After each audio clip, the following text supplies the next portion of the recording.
Et j'ai appris à Paris, moi, la bourrée d'Auvergne, en fait, avec Josiane Angelvin, qui est de l'Aubrac. Don't worry. Ah, Don't worry. oui, donc j'ai appris avec elle. Et c'est un style un peu particulier où c'est un peu dans la Haute-Auvergne. C'est un peu plus aérien, en fait, comme un style de danse. Donc c'est un peu ça que j'ai, moi, dans ma manière de danser. J'ai un peu appris avec elle.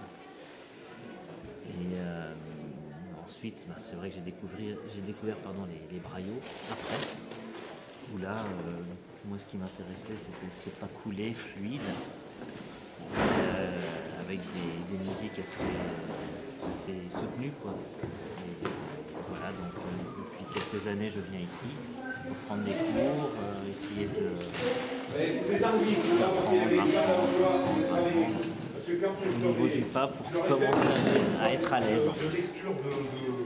Et ce que j'ai bien aimé pour ce stage-là, c'est que voilà, maintenant je sens que par rapport aux fois précédentes, je suis plus à l'écoute de l'autre. J'arrive enfin à déconnecter les pas, à me dire attends, je suis dans mes pas.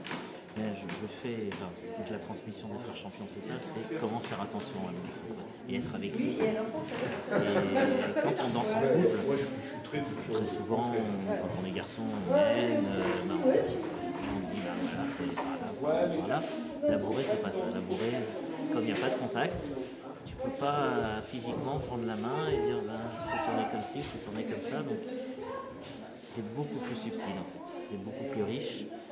Et étant donné que les pas sont assez techniques, etc., donc il faut arriver à ce qu'au niveau des pas, tu puisses te sentir à l'aise, de plus en plus à l'aise, avec toutes les variations qu'ils nous ont montrées, pour faire des choses un peu différentes.